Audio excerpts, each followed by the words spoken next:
Kisah Peti Batu. Di pedalaman hutan,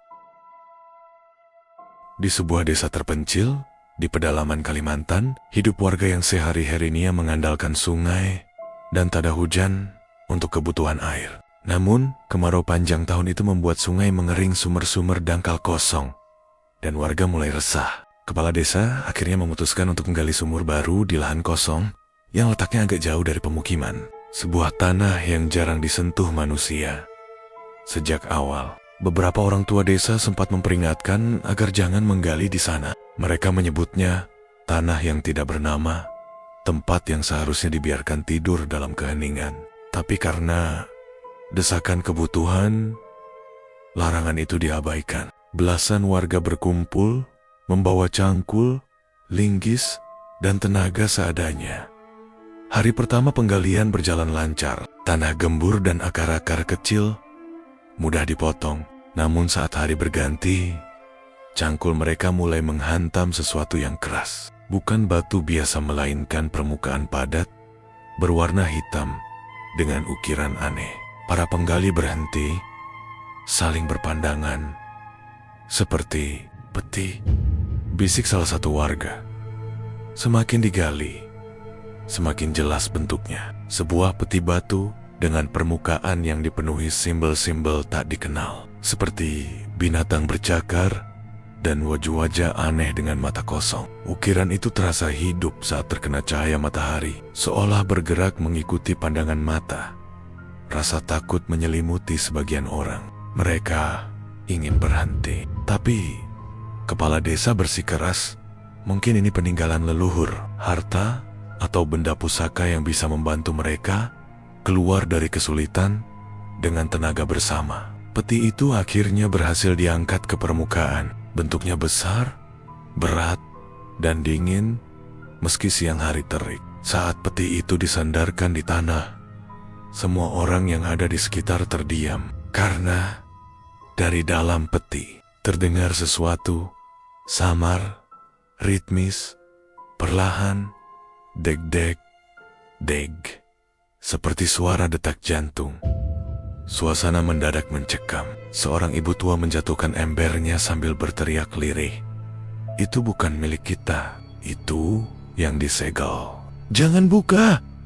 Jangan buka! Tapi kata-kata itu seakan menghilang, ditelan rasa penasaran dan keputusasaan warga. Mereka berdiri mengelilingi peti batu, tak menyadari bahwa sejak saat itu, sesuatu yang seharusnya tetap terkubur telah terbangun kembali. Detak jantung dari dalam peti membuat suasana desa itu dipenuhi rasa ngeri. Meski ada yang menolak, rasa penasaran mengalahkan rasa takut. Kepala desa memutuskan untuk membuka peti batu itu, berharap menemukan sesuatu yang bisa menjelaskan misteri tersebut. Dengan linggis dan tenaga beberapa lelaki, tutupnya digeser perlahan. Saat celah terbuka, hawa dingin menyeruak keluar, menusuk tulang. Semua orang menahan napas. Di dalam peti, bukan emas atau benda pusaka yang mereka lihat, melainkan sebuah tengkorak manusia. Tapi anehnya, tengkorak itu tidak kering dan mati. Ia tampak basah, berkilau, dan di bagian ubun-ubunnya terlihat jelas berdenyut, seperti jantung yang masih memompa darah. Beberapa orang langsung mundur, menutup mulut agar tidak menjerit. Kepala desa mencoba menenangkan warga, tapi matanya sendiri tak lepas dari tengkorak itu. Ada daya tarik aneh yang membuatnya sulit berpaling. Malam itu, ketenangan desa berubah. Satu persatu warga mulai mendengar bisikan yang samar, seolah berasal dari balik telinga mereka sendiri. Kata-katanya tidak jelas, namun nadanya memaksa, mengundang, dan menuntun mereka melakukan hal-hal yang tak biasa. Seorang ibu muda tiba-tiba bangun tengah malam dan berjalan tanpa sadar ke halaman rumah, menggenggam pisau dapur. Seorang lelaki desa ditemukan di tepi hutan dengan mata melotot, bibir berbisik sendiri meski tubuhnya kaku. Dan yang paling mengerikan, beberapa ekor ayam peliharaan ditemukan mati dengan tubuh terpelintir. Tulang-tulangnya patah, seolah dipatahkan oleh tangan tak terlihat. Dia bicara padaku, Gumam salah seorang warga dengan suara serak. Matanya kosong, anak-anak pun tak luput. Seorang bocah laki-laki, tidak lebih dari 7 tahun, berjalan masuk ke rumah kepala desa tanpa mengetuk. Wajahnya pucat. Matanya menatap kosong ke arah peti batu yang diletakkan di ruang tengah. Dengan suara yang bukan miliknya, lirih namun jelas, ia berkata, "Dia sudah bangun." Kata-kata itu membuat bulu kuduk semua orang yang mendengarnya berdiri. Kepala desa menelan ludah. Jantungnya berdegup tak karuan. Ia mulai sadar, membuka peti itu adalah kesalahan besar. Namun sayangnya, penyesalan sudah terlambat. Karena sejak detik itu, sesuatu telah terlepas dan mulai menebarkan kutukan di seluruh desa. Kata-kata bocah kecil itu terus terngiang di telinga warga. Dia sudah bangun. Sejak malam itu, desa yang biasanya tenang berubah menjadi tempat yang penuh keganjilan. Orang-orang mulai menunjukkan perilaku aneh. Ada yang berbicara sendiri, tertawa di tengah malam, atau duduk berjam-jam di depan rumah menatap kosong ke arah hutan. Tengkorak dalam peti semakin menampakkan kejanggalan. Ia tidak lagi diam. Setiap kali ada yang berani mendekat, tengkorak itu terlihat bergetar halus, seolah bernapas. Anehnya, peti batu yang seharusnya berat justru sering berpindah tempat dengan sendirinya. Pagi hari ditemukan di balai desa, sore sudah berada di dekat sungai. Lalu malam kembali lagi ke rumah kepala desa. Tak seorang pun mengaku memindahkannya. Ketika malam makin larut, teror semakin nyata. Suara-suara bisikan makin jelas terdengar. Bukan hanya satu, melainkan seperti banyak orang berbicara sekaligus. Ada yang terdengar memanggil nama-nama warga, ada pula yang memberi perintah samar. "Datanglah, berikan tubuhmu, biarkan aku masuk." Korban pun mulai berjatuhan. Seorang lelaki ditemukan tewas di ladang. Tubuhnya kering, seakan darah dan dagingnya disedot habis. Yang tersisa hanyalah kulit yang menggumpal, menempel di tulang. Wajahnya masih menunjukkan ekspresi ketakutan. Tak lama kemudian, kejadian serupa menimpa seorang perempuan tua ditemukan dalam posisi duduk. Tubuhnya keriput seperti mayat berusia ratusan tahun. Desa dilanda kepanikan. Orang-orang menuduh peti batu sebagai sumber bencana. Namun tak seorang pun berani menghancurkannya. Setiap kali ada yang mencoba mendekat dengan niat buruk, mereka akan merasa tubuhnya lumpuh. Atau tiba-tiba melihat bayangan hitam berdiri di belakangnya. Hujan yang ditunggu-tunggu pun akhirnya datang. Tapi bukannya membawa kehidupan, justru menambah horor.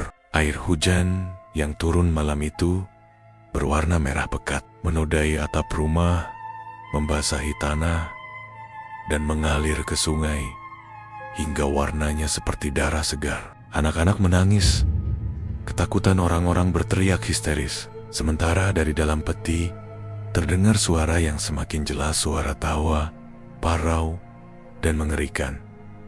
Kepala desa yang dulu bersikeras membuka peti, kini hanya bisa terduduk lemas. Ia menyadari satu hal, kutukan itu sudah menyebar, dan tidak ada tempat yang aman lagi di desa itu.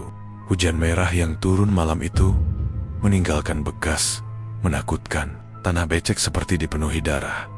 Dinding rumah berlumur noda gelap, dan bau anyir menyengat memenuhi udara. Warga desa ketakutan, tak berani keluar rumah. Namun bisikan dari peti batu tetap terdengar, menembus pintu dan dinding.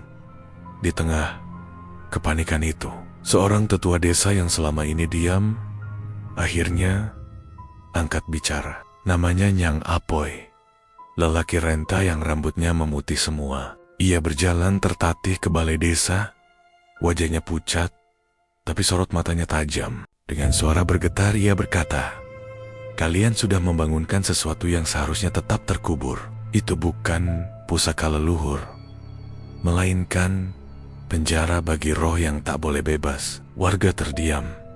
Hanya suara hujan merah yang menetes dari atap. Nyang Apoy kemudian bercerita tentang legenda lama yang hampir dilupakan.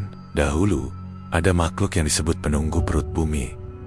roh pemangsa jiwa manusia yang pernah meneror wilayah itu. Para dukun Dayak yang sakti kala itu berhasil mengalahkannya, bukan dengan membunuh, melainkan dengan mengurung roh itu dalam sebuah peti batu yang disegel mantra dan dikubur di tanah tanpa nama. Peti itu adalah segel. Lanjutnya Ngapoi, dan kalian telah merusaknya. Kini ia bebas mencari wadah. Tubuh siapapun bisa ia pilih. Semua orang gemetar mendengar cerita itu, dan seakan membenarkan, salah satu warga yang duduk di sudut balai tiba-tiba menjerit keras. Matanya mendelik, tubuhnya kejang, lalu dari mulutnya keluar suara lain, suara berat dan serak. Sama sekali bukan suaranya. Aku lapar, aku haus, berikan aku dagingmu. Warga panik. Sebagian berlari keluar meski hujan merah masih turun. Kepala desa hanya bisa menatap tak percaya, merasa bersalah, sekaligus takut mati.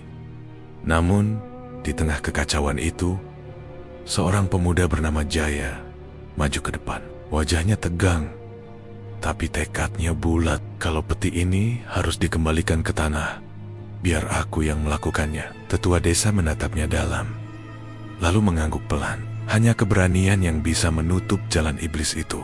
Tapi ingat, tanah yang menelannya bukan tanah biasa. Itu lubang yang menghubungkan kita dengan perut bumi. Malam itu juga, Jaya bersiap menggali kembali. Dengan linggis di tangan, ia menatap peti yang kini seakan berdenyut seperti organ hidup. Dan saat ia menghantam tanah di dekatnya, yang terbuka bukan sekadar lubang biasa, melainkan sebuah jurang hitam tak berdasar yang tampak seperti mulut raksasa siap menelan segalanya. Jurang hitam yang terbuka di bawah tanah itu bukan sekadar lubang. Dari dalamnya keluar hembusan angin panas bercampur bau anyir yang menusuk hidung. Suara bisikan semakin keras, kini terdengar seperti ribuan orang menjerit bersamaan. Warga yang menyaksikan hanya bisa berpegangan satu sama lain. Tubuh mereka bergetar hebat. Jaya, dengan wajah pucat, namun mata penuh tekad, mengangkat peti batu itu seorang diri. Aneh, meski beratnya luar biasa, seakan ada kekuatan yang membantunya menanggung beban tersebut. Tetua desa berteriak, "Kembalikan dia ke perut bumi." Itu satu-satunya jalan. Dengan langkah goyah, Jaya mendekati bibir jurang.